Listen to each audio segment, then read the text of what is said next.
Hi viewers, welcome to our channel. ప్రస్తుతం మనతో పాటు సీనియర్ జర్నలిస్ట్ దాము బాలస్ అన్న వారితో మాట్లాడదాం. నమస్కారం sir. No. Sir, TDP Janasena నిన్న మరి అభ్యర్థుల లిస్ట్ అయితే ప్రకటించింది. అంటే బీజేపీతో పొత్తు కన్ఫర్మ్ అవ్వలేదు, అందుకే ఈ అభ్యర్థుల లిస్టు ప్రకటించారన్న వార్తలు అయితే వినిపిస్తున్నాయి. మరి ఇప్పుడు తెలుగుదేశం అండ్ జనసేన రెండే సోలోగా వెళ్ళడం చూస్తున్నాం. మరి బీజేపీతో పొత్తు లేకపోవడం వలన ఇప్పుడు చంద్రబాబు గారికి ఇది లాభమా నష్టమా సార్? యాక్చువల్‌గా చంద్రబాబు ఈ మంత్ 8థ్ కలిసాడు ఢిల్లీకి ఉమ్, వెళ్ళి. దాదాపు 20 రోజులు అయిపోతుంది. ఇప్పటివరకు బీజేపీ నుంచి ఎలాంటి సిగ్నల్స్ గాని లేవు. ఉమ్, యాక్చువల్‌గా మొన్న విచిత్రంగా పవన్ కళ్యాణ్ భీమవరంలో పర్యటిస్తున్నప్పుడు హడావిడిగా ఆయన బయలుదేరి వెళ్ళిపోతున్నాడు అని ఒక వార్త వచ్చింది. మరి అది ఎందుకొచ్చింది? దానికి సంబంధించి ఎందుకు మరి వెళ్ళలేదు అనేది ఎవడు చెప్పట్లేదు. మధ్యలో ఏమో బీజేపీ జాతీయ కార్యవర్గ సమావేశం ఉంది కాబట్టి అదైనాక పిలుస్తారన్నారు. ఉమ్, అది అయిపోయి కూడా చాలా రోజులు అయిపోయింది. సో పిలుపు రావట్లేదు. అందుకని ఇంకా చంద్రబాబు ఏంటంటే ఇప్పటికే గందరగోళంగా ఉంది. జగన్ ఏమో ఒక పక్క స్పీడ్గా వెళ్ళిపోతున్నాడు, సిద్ధం సభలు, ఇంకొక పక్క క్యాండిడేట్లు అనౌన్స్ చేయడం ఇవన్నీ చేస్తున్నాడు. ఉమ్, జనసేన టీడీపీలేమో ఎవరికి ఎక్కడ ఇస్తారో తెలియకని ఒక గందరగోళం నెలకొంది. ఉమ్, సో ఇది మంచిది కాదు, మనకి క్లియర్గా ఉండాలి. ఆల్రెడీ చంద్రబాబుకున్న ఒక ఆయన మీద ఉన్న నింద ఏంటంటే చివరి వరకు ఆయన తేల్చరు, నాంచుతా ఉంటారు అనేది ఒక నింద ఉంది. అవును. సో దానివల్ల ఈసారి అలా ఉండకూడదు, క్లియర్గా ఉందాము అన్నది చంద్రబాబుకి ఉందన్నమాట. కానీ ఆయన బీజేపీ కోసం వెయిట్ చేశాడు. ఇక్కడ కూడా మళ్ళీ 2 వెర్షన్స్ ఉన్నాయి. ఒకటేమో చంద్రబాబే బీజేపీ కోసం ట్రై చేస్తున్నాడని, ఆయన జీవీఎల్ భాషలో చెప్పాలంటే వెంపర్లాడుతున్నాడని ఉమ్, ఒక వెర్షన్ ఉంటే, లేదు బీజేపీ వాళ్ళు బ్లాక్మెయిల్ చేస్తున్నారు, చంద్రబాబుని ఎన్డీఏలో చేరమని ప్రెజర్ చేస్తున్నారు, సో వాళ్ళ గుప్పెట్లోకి పోకుండా ఉండే పరిస్థితి లేదు ఉమ్, అనేది ఒక వెర్షన్. ఇంకొక వెర్షన్ ఏంటంటే చంద్రబాబుకి గత్యంతరం లేదు, బీజేపీతో అవసరం లేకపోయినా జగన్ని ఢీకొనాలి కాబట్టి బీజేపీతో పొత్తు పెట్టుకోవాలి అనేది ఒక వెర్షన్. ఏదేమైనా తెలుగుదేశం శ్రేణుల్లోనే తెలుగుదేశం నాయకుల్లో కూడా చాలామందికి బీజేపీతో పొత్తుల్లోకి వెళ్ళడం ఇష్టం లేదు. ఉమ్, ఎందుకంటే బీజేపీకి గతంలో ఎన్నికల్లో వచ్చింది 0.8%. సో అంటే 1% కూడా ఓట్లు రాలా, 100 కంటే తక్కువ వచ్చాయి. ఇప్పుడేమీ పెరిగి ఉండే అవకాశం కూడా ఏమీ లేదు. అవును. ఒకవేళ మామూలుగా జాతీయ ఎన్నికలు వేరు, రాష్ట్ర ఎన్నికలు వేరు. ఎప్పుడైనా కూడా ఉమ్, జాతీయ ఎన్నికలేమో జాతీయ ఇష్యూస్, ముఖ్యంగా జాతీయ నాయకుల దీని మీద జరుగుతుంటాయి. అవును. కానీ ఆంధ్రప్రదేశ్లో అది లేదు, ఆ ట్రెండ్ లేదు. తెలంగాణలో కానీ మిగతా రాష్ట్రాల్లో ఇది కనిపిస్తుంది. ఉమ్, అంటే రాష్ట్రాల ఎన్నికల్లో ఒక రకమైన పెర్ఫార్మెన్స్ ఉంటే జాతీయ ఎన్నికలకు వచ్చేసరికి వేరే బెటర్ పెర్ఫార్మెన్స్ బీజేపీ చూపిస్తుంది. ఉమ్, కానీ ఆంధ్రప్రదేశ్లో ఆ వాతావరణం లేదు. ఆ వాతావరణం ఉంటే లాస్ట్ 2019లో కూడా బెటర్ పెర్ఫార్మెన్స్ రావాలి కదా, అవును. 100 కంటే తక్కువ ఎందుకు వచ్చాయి? ఉమ్, ఎందుకంటే అక్కడ ఎవరు రాష్ట్ర స్థాయిలో నాయకులు లేరు. బీజేపీ ప్రభుత్వ వ్యతిరేక పోరాటాలు ఏం లేదు. పైగా ప్రభుత్వం జగన్తో బీజేపీ కలిసే ఉంటుంది అన్ని విషయాల్లో. ఊరికే ఉత్తుత్తి వీళ్ళు మాట్లాడుతుంటారు కానీ ఏమి జరగదు. సో ఇటువంటి కాంటెక్స్ట్లో ఒక 0.8% ఉన్న ఓట్ బ్యాంక్ ఉన్న పార్టీతో పొత్తు పెట్టుకోవడానికి ఎందుకు తహతహలాడుతున్నాడు చంద్రబాబు అవును. అన్నప్పుడు తెలుగుదేశం వర్గాలు కావచ్చు, మీడియా కావచ్చు, మనకి చెప్తున్నది ఏంటంటే జగన్ని ఢీకొనాలంటే బీజేపీ అవసరం. ఎందుకంటే జగన్ చాలా అరాచకాలు చేసే అవకాశం ఉంది ఈసారి. ఎన్నికల సజావుగా నడవు కాబట్టి జగన్ని కంట్రోల్ చేయాలంటే బీజేపీ ఉండాలి. అట్లాగే ఎలక్షన్ కమిషన్ కూడా నిష్పక్షపాతంగా ఉండాలంటే కూడా బీజేపీ మనతో ఉండాలి. ఉమ్, అట్లాగే మనీ ఫ్లో, మనీ ఆల్రెడీ ఒక చోట నుంచి ఇంకొక చోటికి వెళ్ళడానికి జగన్ అడ్డంకులు ఆల్రెడీ మొదలుపెట్టాడు ఆయన. ఆయన మాత్రం డబ్బులంతా చేరాల్సిన చోటికి చేరిపోయిందని నిన్న కూడా చంద్రబాబు ప్రెస్ మీట్లో చెప్పాడు. తన దగ్గర విపరీతమైన డబ్బులు ఉంది, చేరాల్సిన చోట చేరిపోయింది ఆల్రెడీ అని. ఉమ్, సో చంద్రబాబు కానీ ఇటు పవన్ కళ్యాణ్ కూడా డబ్బులు పెట్టాల్సి వస్తే పెట్టాలి కదా అన్నట్టుగా ఆ మధ్య మాట్లాడాడు. సో అంటే వీళ్ళు కూడా పెట్టే పరిస్థితి ఉంది. ఎందుకంటే చంద్రబాబు కూడా ఎన్ఆర్ఐలకి ఎక్కువ ఇస్తున్నాడు, డబ్బు పెట్టగలిగిన వాళ్ళకి ఎక్కువ టికెట్లు ఇస్తున్నాడు అని చెప్తున్నారు. సో ఆ రకంగా ఉన్నప్పుడు వాళ్ళు డిస్ట్రిబ్యూట్ చేయాలంటే కూడా వాళ్ళకి మనీ ఎక్కడి నుంచో రావాలి కదా, అందరూ ఇళ్లలో పెట్టుకుని కూర్చోరు.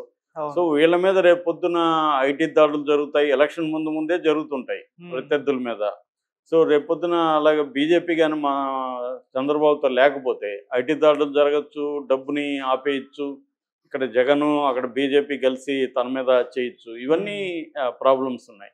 సో వీటన్నిటిని ఆలోచించి చంద్రబాబు ఏంటంటే బీజేపీతో పొత్తు పెట్టుకోవాలని. ఇంకొక విషయం కూడా ఉంది. రెండోది, బీజేపీతో పొత్తు లేకపోతే పొరపాటున కర్మగాలి చంద్రబాబు ఓడిపోయి మళ్ళీ జగన్ అధికారంలోకి వస్తే ఖచ్చితంగా చంద్రబాబు జైలుకి పెట్టే అవకాశం ఉంది. కాబట్టి ఏ రకంగా చూసినా, ఎందుకంటే బీజేపీని మళ్ళీ అధికారంలోకి వస్తుంది అనేది అది క్లియర్ అయిపోయింది, ఎవరికి కొంచెం కూడా డౌట్ లేదు.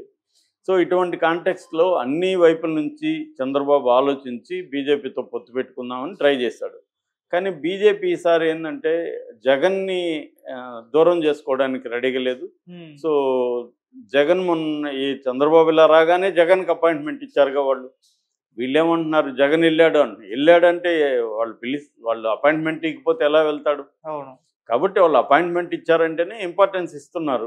సో టైం కూడా ఎక్కువ ఇచ్చారని ఆ రోజు చెప్పారు. సో జగన్ ఖచ్చితంగా ఏం చెప్తాడు? పొత్తు వద్దనే కదా చెప్తాడు. జగన్ చంద్రబాబుకి మేలు చేసి ఏదన్నా వ్యతిరేకిస్తాడు కదా. సో ఆ రకంగా మీరెందుకు పొత్తులేకెళ్తాడు? దానివల్ల మీకేంటి ఉపయోగం? నాకు ఆల్రెడీ రాజ్యసభలో 11 మంది ఉన్నారు, రేపు పార్లమెంట్లో కూడా వరస్ట్ అన్నా నాకు 50% అన్నా వస్తాయిగా. కాబట్టి నేను అది మీకు ఇస్తాను, ఎలాగో చంద్రబాబు మీకు సపోర్ట్ చేస్తాడు కదా, మీకేం అవసరం అనేది అతను చెప్పుండొచ్చు. అయితే వాళ్ళు జగన్ చెప్పిన దాని మీదే బేస్ చేసుకొని వాళ్ళ నిర్ణయాలు ఉండవు.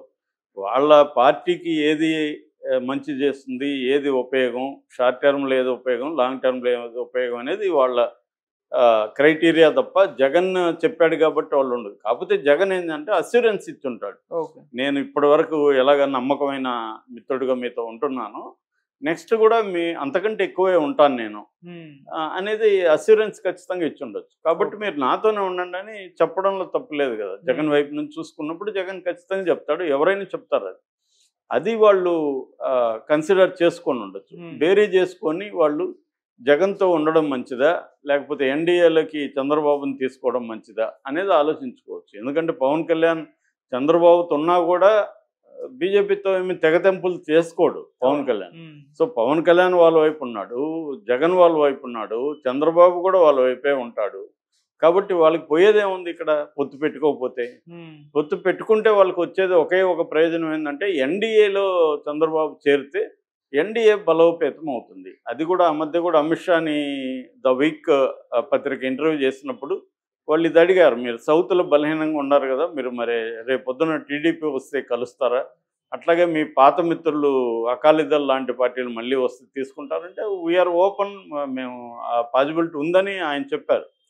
కాబట్టి ఇప్పటికి కూడా ఏమీ పాజిబిలిటీ లేదని చెప్పలేము, ఖచ్చితంగా బీజేపీ విరమించుకుందని ఇప్పుడు కూడా చెప్పలేం. కానీ తెలుగుదేశం మీడియా ట్రెండ్ చూస్తే బీజేపీ కలవదేమో అన్న పరిస్థితే వస్తూ ఉంది. యాక్చువల్గా బీజేపీ కలగపోతేనే మంచిదని చాలామంది అనుకుంటున్నారు తెలుగుదేశంలో వాళ్ళు కూడా.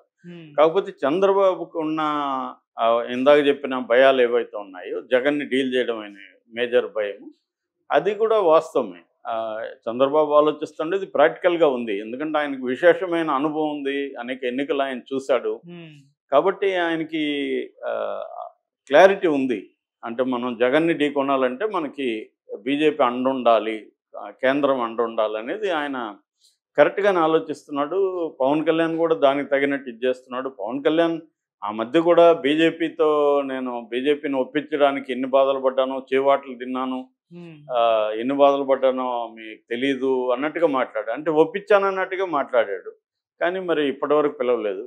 నిన్న వాళ్ళిద్దరు కూర్చొని అనౌన్స్ చేసినప్పుడు కూడా వాళ్ళిద్దరు క్లియర్గా ఏం చెప్తున్నారంటే, చంద్రబాబు అయితే అసలు బీజేపీ ప్రసక్తే తీసుకురాలేదు, పవన్ కళ్యాణ్ అయితే బీజేపీ ఆశీస్సులు ఉన్నాయని చెప్తున్నాడు తప్ప మేము 3 పార్టీలు పొత్తు పెట్టుకుంటున్నాం, 3 పార్టీలు కలిసి ఎలక్షన్లకు వెళ్తాము అనేది వాళ్ళిద్దరి నోట్లో రాలేదు.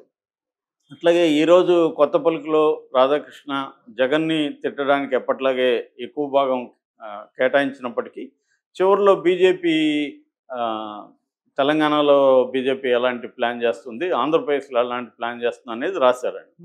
తెలంగాణలో ఏమో బీఆర్ఎస్ని తొక్కేసి బీజేపీ ఆ ప్లేస్లని ఆక్యుపై చేయడానికి ట్రై చేస్తుంది, నెక్స్ట్ కాంగ్రెస్ ప్రభుత్వాన్ని కూడా కూలదోసే అవకాశం ఉంది అనేది ఒక రకంగా ఆయన రేవంత్ రెడ్డిని కూడా భయపెడుతున్నట్టుగా రాశాడు. ఉమ్, అక్కడేమో పొత్తు పెట్టుకోకపోవచ్చు, జగనే ఆపేశాడు అన్నట్టుగా రాశాడు. So okay. దీన్ని చూస్తున్నప్పుడు ఎక్కువ పాజిబిలిటీ బీజేపీ పొత్తు పెట్టుకోదేమో అన్నంతగానే ఉంది. ఉమ్, ఇంకా 57 సీట్లు మాత్రం చంద్రబాబు ఆపాడు.